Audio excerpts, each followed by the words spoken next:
আবারও স্বাগত ২১ বিজনেসের সঙ্গে আছি মহিমা পলি। নগদ টাকার সংকট মেটাতে বাংলাদেশ ব্যাংক থেকে ২৫০০ কোটি টাকার বিশেষ ধার বা তারল্য সহায়তা পেয়েছে ইসলামী ব্যাংক। যদিও ব্যাংকটি ১০,০০০ কোটি টাকা চেয়ে আবেদন করে।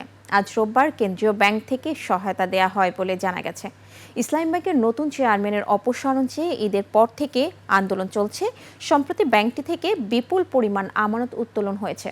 ফলে গত সপ্তাহে ১০,০০০ কোটি টাকার তারল্য সহায়তা চেয়ে কেন্দ্রীয় ব্যাংকের কাছে আবেদন করে ব্যাংকটি। প্রথম ধাপে ২৫০০ কোটি টাকার সহায়তা দেওয়া হলো।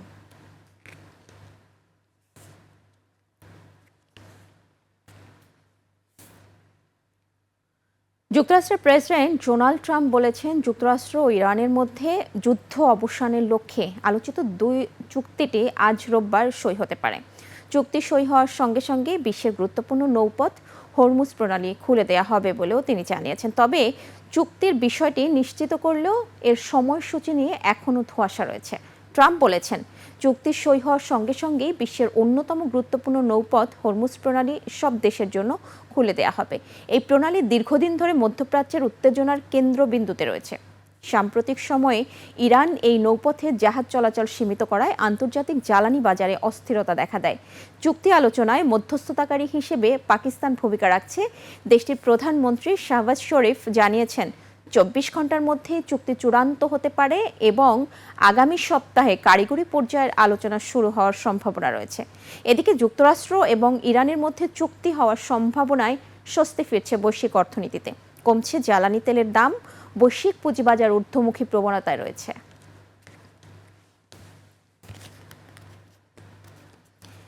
বিশ্বের ইতিহাসে সবচেয়ে বড় আইপিও হিসেবে রেকর্ড গড়ল মার্কিন ধনকুবের ইলন মাস্ক। এই আইপিও বাজারে আসার পর ইলন মাস্ক বনে গেলেন বিশ্বের প্রথম ট্রিলিয়নিয়ার।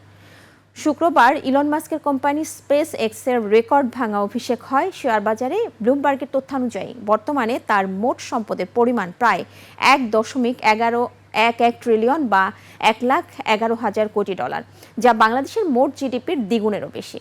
ইলন মাস্ক অনেকদিন ধরেই বিশ্বের শীর্ষ ধনী স্পেস এক্স পুঁজিবাজারে আসার মধ্য দিয়ে নিজেকে ধরা ছোঁয়ার বাইরে নিয়ে গেলেন। জানা যায় ২০২০ সালে বিশ্বের ৩৫তম ধনী ব্যক্তি ছিলেন ইলন মাস্ক। তখন তার সম্পদের পরিমাণ ছিল প্রায় ২৮ বিলিয়ন বা ২,৮০০ কোটি ডলার। এই হিসেবে গত ৬.৫ বছরে তার সম্পদ মূল্য বেড়েছে ৩৮ গুণ। ইলন মাস্কের দুটি বড় কোম্পানি, বৈদ্যুতিক গাড়ি নির্মাতা প্রতিষ্ঠান টেসলা এবং মহাকাশ এবং কৃত্রিম বুদ্ধিমত্তা প্রতিষ্ঠান স্পেস এক্স বৈশ্বিক শেয়ার বাজারে অন্যতম হট আইটেম। এ দুটি কোম্পানির শেয়ারের দাম যত বাড়ছে, ইলন মাস্কের সম্পদও বাড়ছে সমান তালে।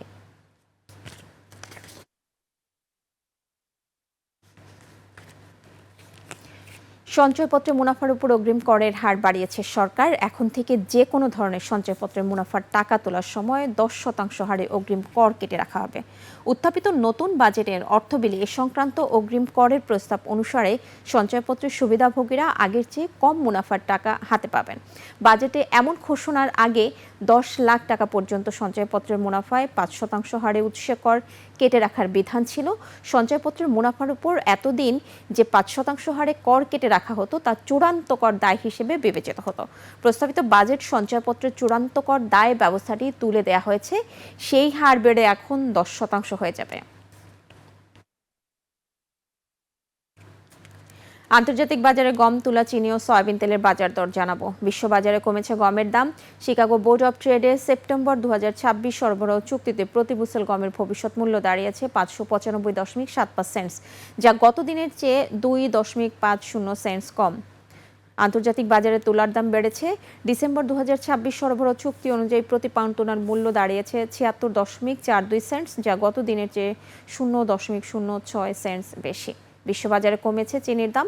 অক্টোবর ২০২৬ সরবরাহ চুক্তি অনুযায়ী প্রতি পাউন্ড নাম্বার 11 চিনির মূল্য এখন ১৪.২৩ সেন্টস, যা এর আগের কার্যদিবসের চেয়ে ০.১১ সেন্টস কম। বিশ্ববাজারে কমেছে সয়াবিন তেলের দাম। ডিসেম্বর ২০২৬ সরবরাহ চুক্তি অনুযায়ী প্রতি পাউন্ড সয়াবিন তেলের মূল্য এখন ৬৯.৬৭ সেন্টস, যা এর আগের কার্যদিবসের চেয়ে ০.৪৭ সেন্টস কম। জানাবো টাকার সঙ্গে প্রধান প্রধান আন্তর্জাতিক মুদ্রার বিনিময় হার। আন্তঃব্যাংক লেনদেনে আজ ব্যাংকগুলো মার্কিন ডলার কিনছে 122 টাকা 25 পয়সা, বিক্রি করছে 123 টাকা 25 পয়সায়। ব্রিটিশ পাউন্ডের ক্রয় মূল্য 162 টাকা 42 পয়সা এবং বিক্রয় মূল্য 169 টাকা 19 পয়সা। ইউরোর ক্রয় মূল্য 142 টাকা 1 পয়সা, বিক্রি হচ্ছে 147 টাকা 33 পয়সা। জাপানিয়ান ক্রয় হচ্ছে 72 পয়সায়, বিক্রি হচ্ছে 79 পয়সায়। এদিকে ব্যাংকগুলো কানাডিয়ান ডলার কিনছে 86 টাকা 98 পয়সায়, বিক্রি করছে 89 টাকা 94 পয়সায়। ভারতীয় রুপির ক্রয় মূল্য 1 টাকা 21 পয়সা, বিক্রি হচ্ছে 1 টাকা 38 পয়সায়। সৌদি রিয়ালের ক্রয় মূল্য 32 টাকা 47 পয়সা এবং বিক্রয় মূল্য 33 টাকা 23 পয়সা। মালয়েশিয়ান রিঙ্গিত ক্রয় হচ্ছে 29 টাকা 96 পয়সায় এবং আন্তঃব্যাংকে বিক্রি হচ্ছে 30 টাকা 86 পয়সায়। দর্শক, এরই সঙ্গে শেষ করছি আজকের 21শে বিজনেস। আগামীকাল দুপুর 1টায় আবারও ফিরে আসবো 21শে বিজনেসের নিয়মিত সব আয়োজন নিয়ে। দেখার আমন্ত্রণ রইল। 21শের সাথেই থাকুন।